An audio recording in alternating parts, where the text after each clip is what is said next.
is the Louie Network.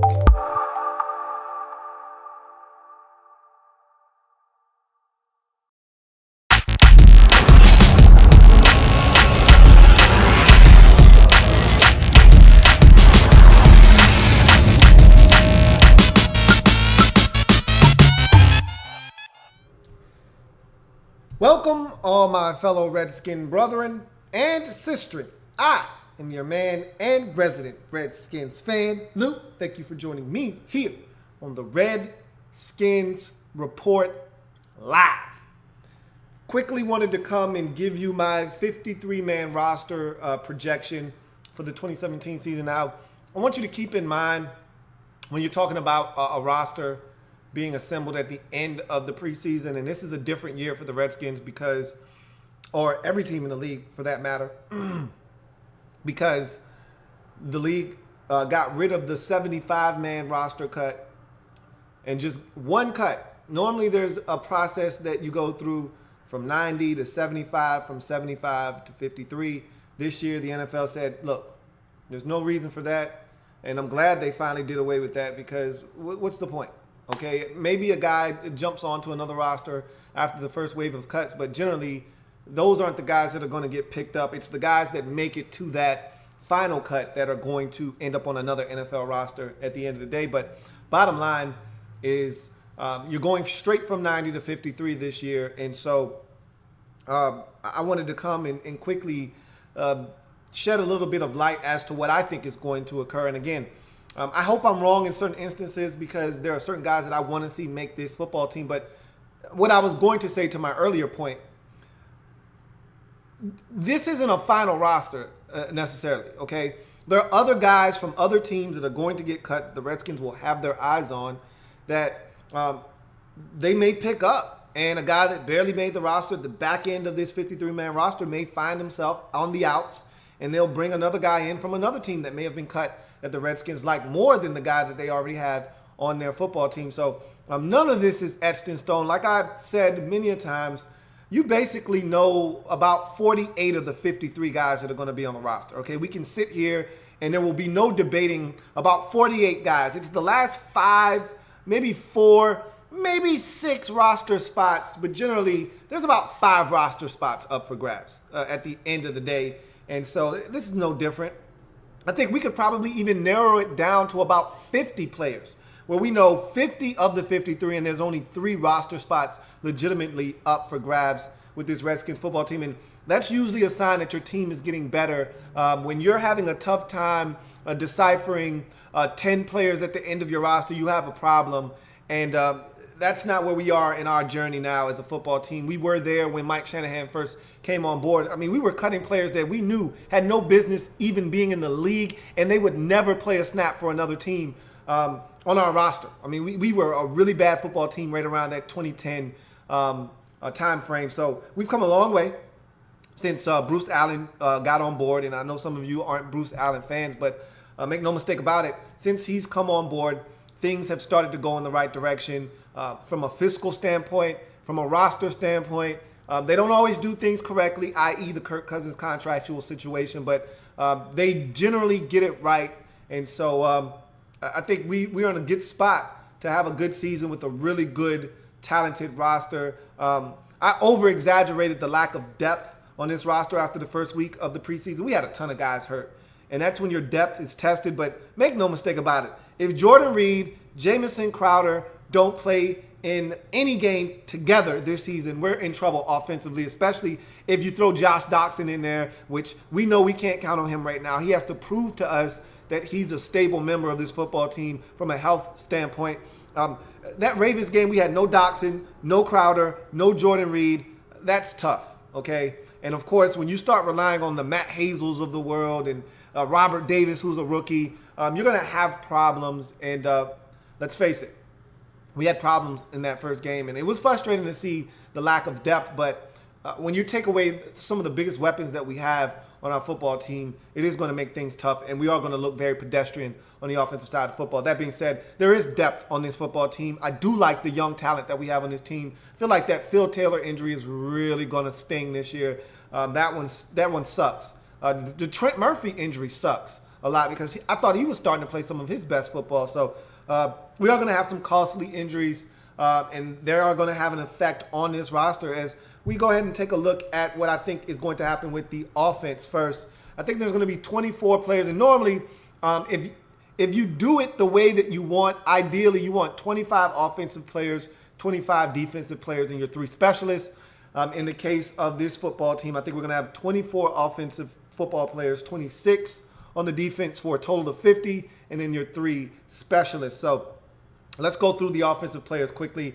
I don't think the Redskins are keeping 3 quarterbacks this year. They kept 3 last year, kept Nate Sudfeld on the roster. I don't see Nate Sudfeld making this football team.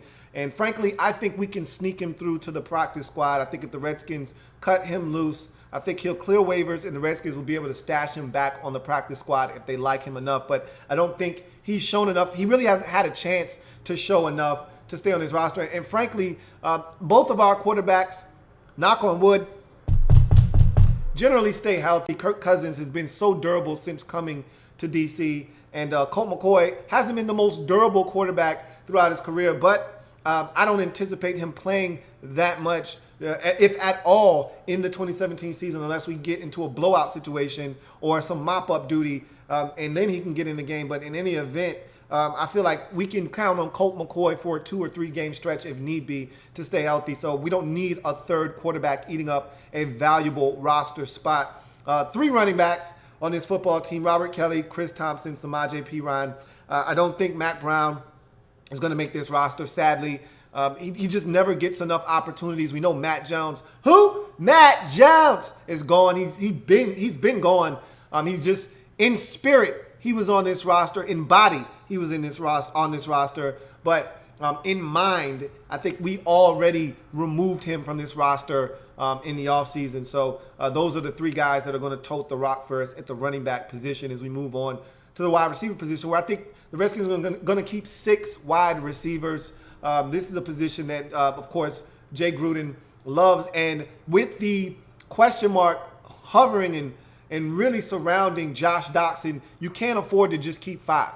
If you had a healthy group of receivers that you could rely on to play week in, week out, maybe you could get away with 5. But I don't think, even if Josh Doctson was healthy and had a strong preseason, I still think Jay Gruden would err on the side of caution and go with 6. He loves to keep 6 receivers, much like Mike Shanahan used to do once upon a time. I think that's going to be the same case here. Terrell Pryor, Josh Doctson, Jamison Crowder, Ryan Grant, Robert Davis as a rookie going to make this roster, and Maurice Harris, I think, rounds out this group. A lot of you asking, where's Brian Quick? I think Brian Quick is expendable for this reason and this reason alone.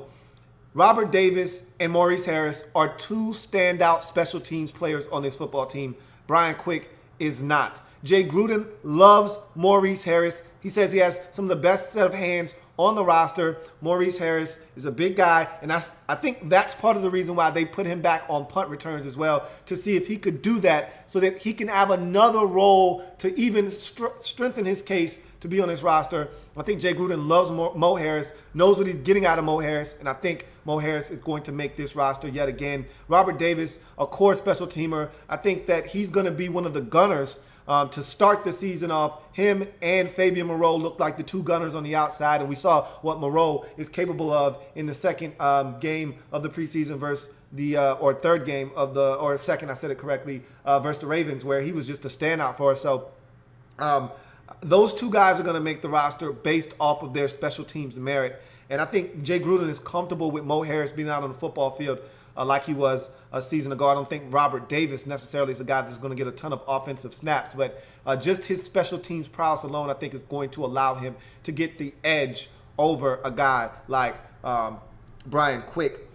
Tight ends, 4 tight ends for the Redskins. Jordan Reed, of course. Vernon Davis, obviously. Niles Paul as well. This is the last tight end position is one that's up for grabs. If it were up to me, I would prefer them to keep Derek Carrier. I think Derek Carrier is a better blocker right now than Jeremy Sprinkle. I also think that Derek Carrier is better in the passing game, even though he struggled in camp catching the football. We saw what he can be last 2 seasons ago before the injury, and we also saw that a little glimpse of it in the 3rd preseason game late in that game versus Cincinnati. Remember, he caught the game-winning touchdown in that game. So I think Derek Carrier would be a better fit right now. But and I think you could sweep. And I said this during the telecast. You could sneak Jeremy Sprinkle onto your practice squad. I don't think anybody's clamoring over Jeremy Sprinkle and going to snatch him up if we cut him loose. I think we could easily get him to clear waivers and put him on the practice squad. But at the end of the day, I think the Redskins are going to go with youth here and a guy that they just drafted that's a cheap labor. I think, and look, trust me when I say this, Derek Carrier is going to play in this league. If we cut Carrier, and I'll throw this last caveat at you and then we'll move on. Anytime you hear a team float a name out there to test the waters about a trade, about a specific player, they're going to release that player. They're just trying to get compensation before they do so. You just saw it with Joe Hayden. You're going to see it again with T.J. Ward with the Broncos. If no one's going to bite on a trade for T.J. Ward, the Broncos are probably going to release him. Same thing here with Derek Carrier. The only reason the Redskins floated his name out there was to see if they could garner some interest. And I think Vance McDonald, moving on from San Francisco, really hurt the Redskins market to get rid of Derek Carrier. If Vance McDonald wasn't traded, maybe the Steelers come calling and Carrier is a Steeler and we get some compensation for him. But I don't think anyone's going to pick up that phone call on the other end. I think we're going to end up releasing Derek Carrier, which leads me to believe Jeremy Sprinkle is going to fill out that tight end position as the fourth and final tight end on this roster. And then you go to the offensive line. I was really solidly, firmly placed with 8. I was fine with 8.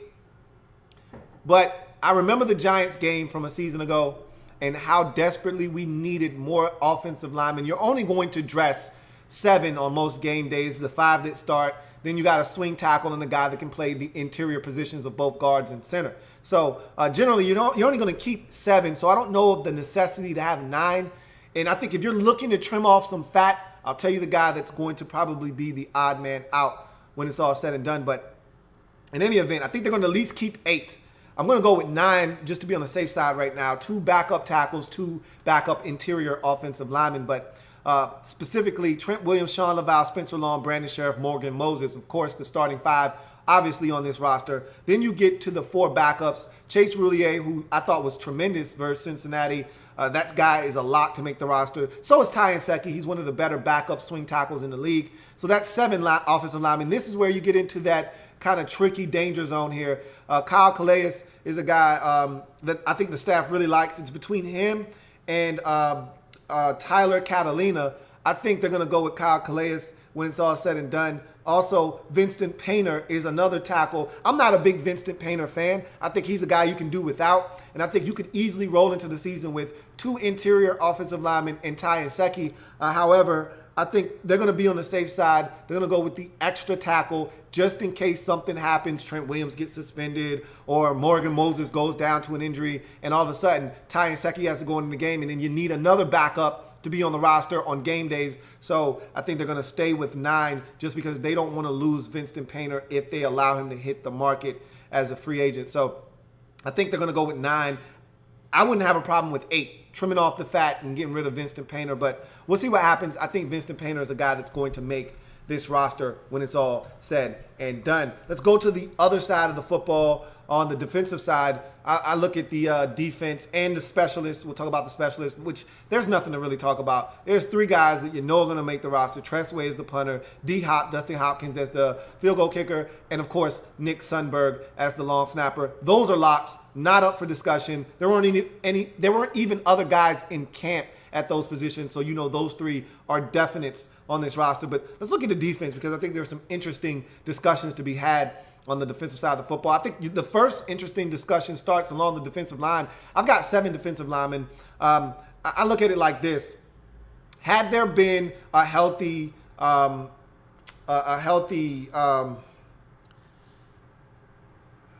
the nose tackle that got hurt already, but you know who I'm talking about. His name will come to me. Had he been healthy, okay, Phil Taylor Sr., had he been healthy, he would have been on this roster. So now that he's injured, I think you fill his roster spot with another defensive lineman. Now, the Redskins could easily say, look, Phil's not here. He would have been on this roster had he been healthy, but he's not here. We're not going to fill his roster with another defensive lineman because we don't love any of the other guys enough for them to be on this roster. We'll just ask Ziggy Hood, a combination of Stacey McGee, Ziggy Hood, and Matt Ioannidis to play the nose. and we won't keep another nose tackle. That's in play, and I wouldn't have a problem with that. I really wouldn't.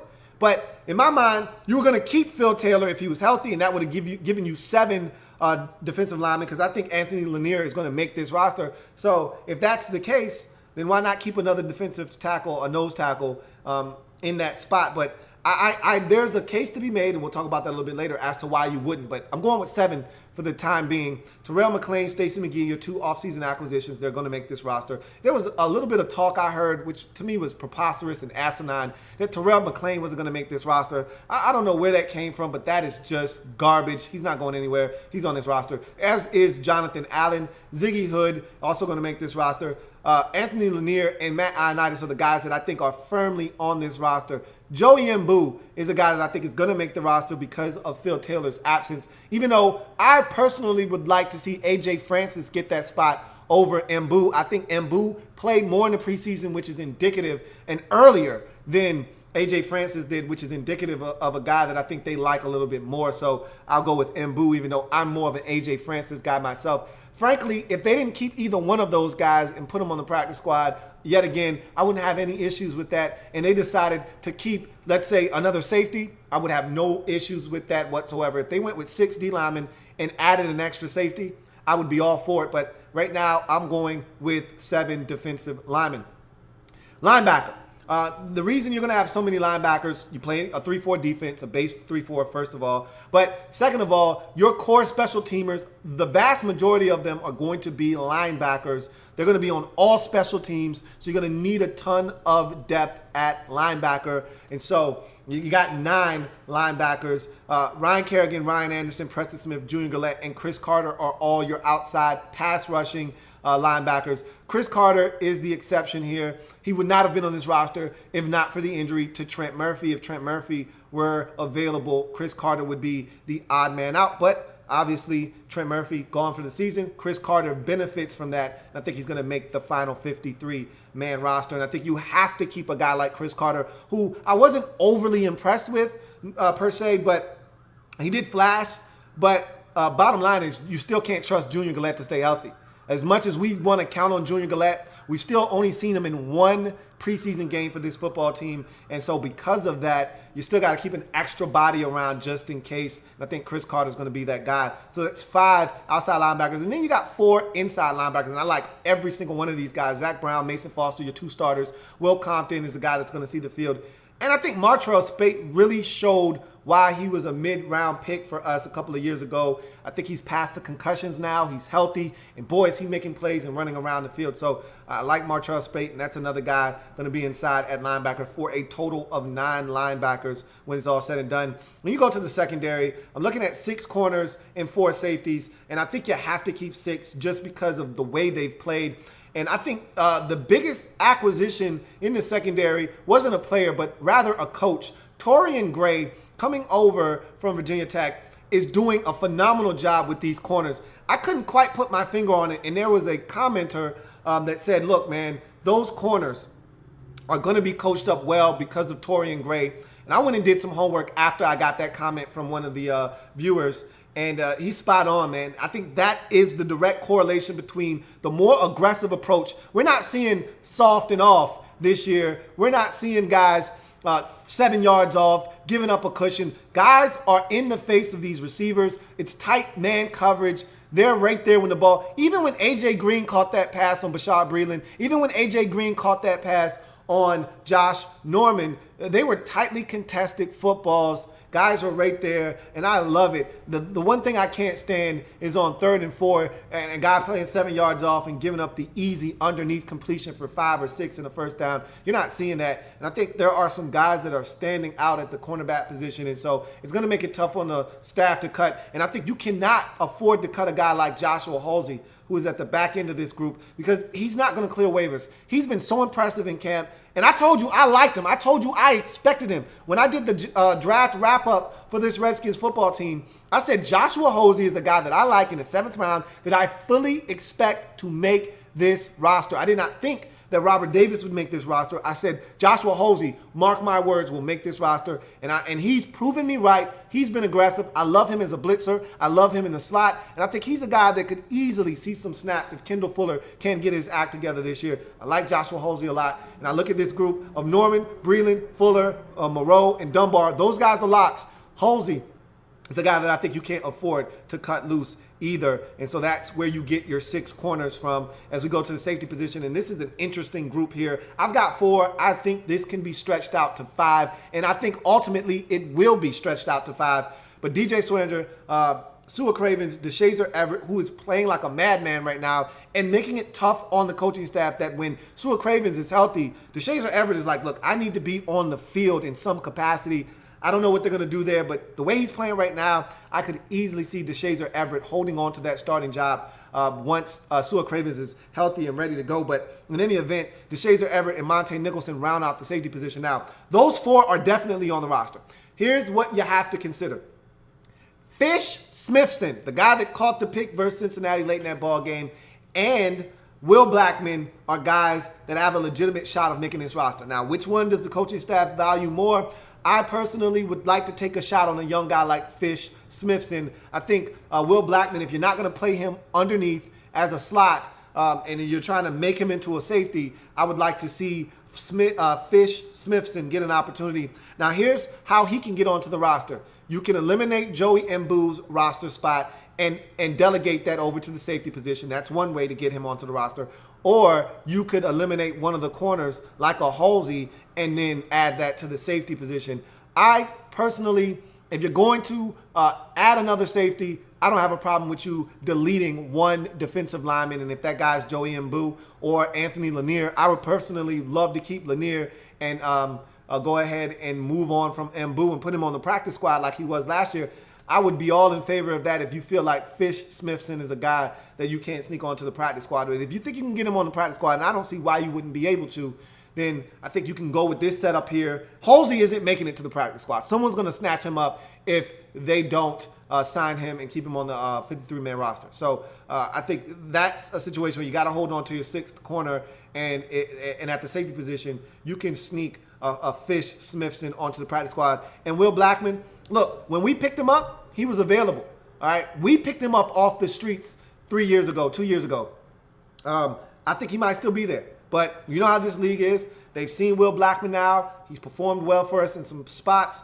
He may get a look-see from someone else. So I don't know what the team will decide to do there. But that's my 53-man roster. I'll take a couple of comments, and then we'll get out of here. I don't want to stay too long because really there's not much to really discuss. But let's get to a few of your comments and see what's good.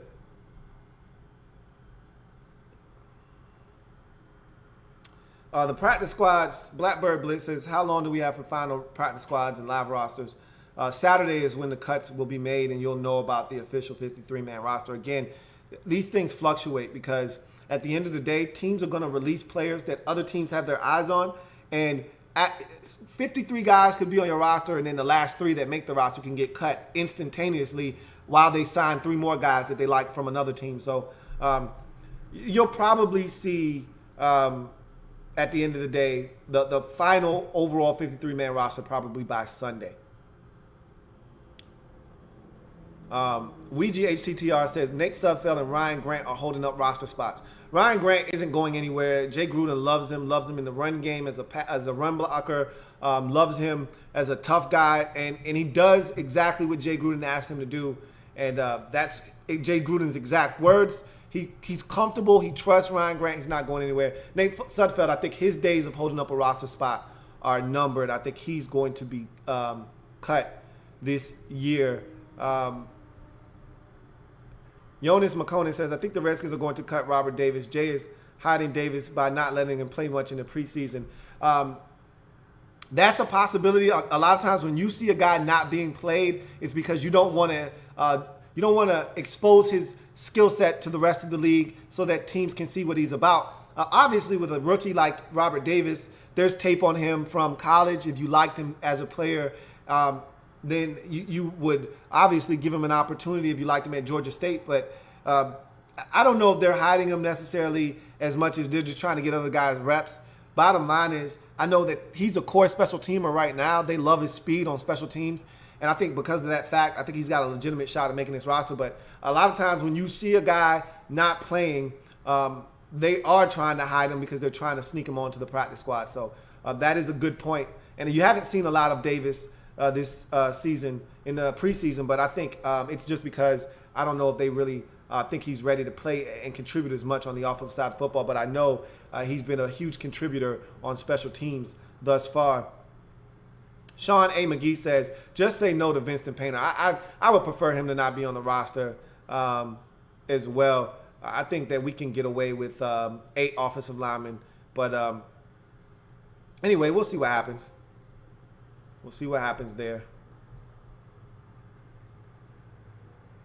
Blackbird Blitz says, you know your team is in trouble when all the fans are talking about is who to cut instead of debating who they should keep. Obviously, you're in a good spot when you're debating on the last 3 guys on the roster and it's tightly contested.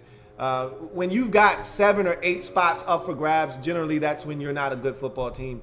When there's a lot of parity at the end of your roster, you should know about 50, anywhere from 48 to 50 of the players should be on the squad already, and you should already know those guys. That's when you have an established team that should be competing for something. When you're the Browns or one of these teams like the 49ers where there's a ton of turnover and you're not a very good football team yet, there are a lot of roster spots up for grabs. And sometimes even so, when a new organization takes over in the front office, you're going to have some turnover and they're going to like guys more than other guys. And so there may be some roster spots, a few more extra roster spots available at the back end of your roster. WeGHTTR says, everyone always takes their time when saying Fish Smithson. You have to. It's such an odd name, and it doesn't roll off the tongue naturally. It's just a very, very weird name to say. And so you got to take your time there, or you're going to jack that name all up. You get all tongue-tied. I had my tongue was in like 6 different knots trying to say it fast earlier. I said, you know what? Take your goddamn time and say this man's name correctly. Fish Smithson. Sean A. McGee says, I know patience is a virtue in dealing with health and injuries, but I'm worried about Gillette. What are your thoughts on him? I'm not worried. I mean, look, we went without him. I'd love to have him healthy. Bottom line is he brings an element that we currently lack. No one on our roster, as it's constructed, can do what he can do off the edge. I watched him against Cincinnati very closely. He was explosive. There was one move where he faked outside, went inside, and he beat the tackle inside, and nothing is worse for a quarterback than immediate pressure from the inside. And he won, and Andy Dalton had to get rid of the football quickly, and it was a sight to behold because that's what we've been lacking on this football team, a guy that can win immediately. And so the more he plays, the more comfortable he'll get, and he'll be better. And so if he's healthy, he's going to be a big contributor on this football team. If he's not, it's hard to miss what you've never had. And so what would be worse for us is if he plays the first 4 games, dominates. Let's say he's got 4.5, 5 sacks in the first 4 games. And then he gets hurt in week 5. Well, we don't have a game in week 5. Then he gets hurt in week 6.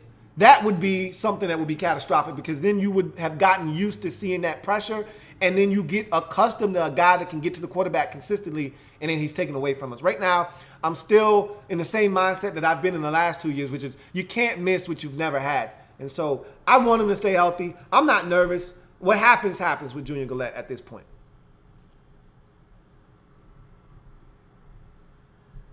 Dark Sealer 1995 says, why do we still have Will on the team? He can't return kicks.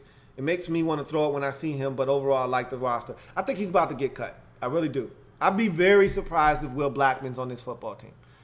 He was playing very late into the game against Cincinnati, and that's never a good sign for a veteran like himself. He doesn't have anything to prove. If you're on the roster, they're not playing you with the third-string guys in garbage time of a third preseason game. So I think Will Blackman's days as a Washington Redskin are coming to an end. Blackbird Bliss says, hang tough. Low expectations for magical season, bro. Rep them skins, my dude. No doubt. I'm always rep. I don't know what's going to happen with the season, but I'm always along for the ride, man. As a Skins fan, anybody will tell you, We never know what's going to happen from season to season. We'd love to be the Green Bay Packers, the New England Patriots, Pittsburgh Steelers, one of these teams that they know they're going to the playoffs just about every year. It's just a matter of how deep and is this the season that they win it all. But we're not. Every year we're on a roller coaster ride. One year we're good, the next year we're not.